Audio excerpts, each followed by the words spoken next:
Good morning, children. I am Anmol Messi, PGT Physics, Mount Literacy School, Jhansi. Children, today we are going to study about spherical mirrors. In my previous videos, I have explained you about what mirrors are and what exactly a plane mirror is, the properties of a plane mirror. But today we are going to discuss about spherical mirrors. So what are spherical mirrors? It is a mirror which has the shape of a piece cut out of a spherical surface. या इस बात को हम लोग इस तरह से भी कह सकते हैं, a mirror which has a curved reflecting surface is known as spherical mirror. मतलब अगर कोई एक ऐसा मिरर है जिसका surface reflecting surface spherical shape का है तो उसको हम लोग स्फेरिकल मिरर बोलते हैं. और इसको डायग्रामेटिकली समझाने के लिए मैंने एक डायग्राम बनाया है. आप देखिए, ये एक स्फेरिकल बॉल है, ऐसा समझ लीजिए एक ग्लास बॉल है. इसको मैंने दोनों तरफ से स्लाइस किया और दो टुकड़े निकाले, दो पीस निकाले. इन दोनों पीस में मैंने अलग अलग तरफ पॉलिश किया है. जैसे इसमें मैंने अंदर से पॉलिश किया है और इस वाले पीस में मैंने बाहर से पॉलिश किया है.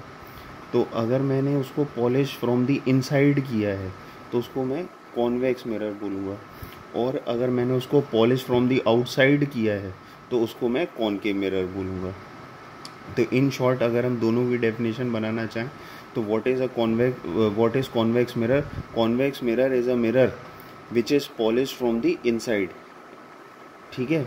And what is a concave mirror? It is a spherical mirror which is polish from the outside. Now we will talk about the properties of these mirrors. First of all, we will take concave mirror. Properties of a concave mirror are, पहला तो definition ही आ जाएगी, it is polish from the outside. तो मैंने इसके लिए एक छोटा सा डायग्राम भी बनाया है जिसमें आप देख सकते हैं कि एक स्फेरिकल मिरर है जिसको मैंने आउटसाइड से पॉलिश किया है.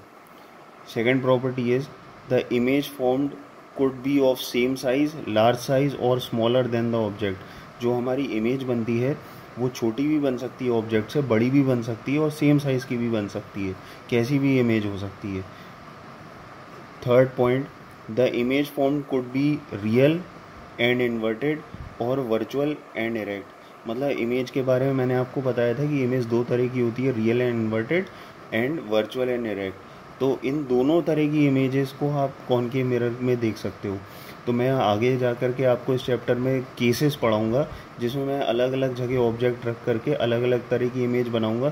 तो in case of concave mirror आप देखोगे कि दोनों तरह की इमेज बनती है, रियल एंड इन्वर्टेड भी बनती है और वर्चुअल एंड इरेक्ट भी बनती है. Last point is the focal length of A concave mirror is always negative. आप कॉनकेव के लिए हमेशा याद कर लीजिए कि कॉनकेव चाहे मिरर हो या लेंस हो, उसकी फोकल लेंथ हमेशा नेगेटिव होगी.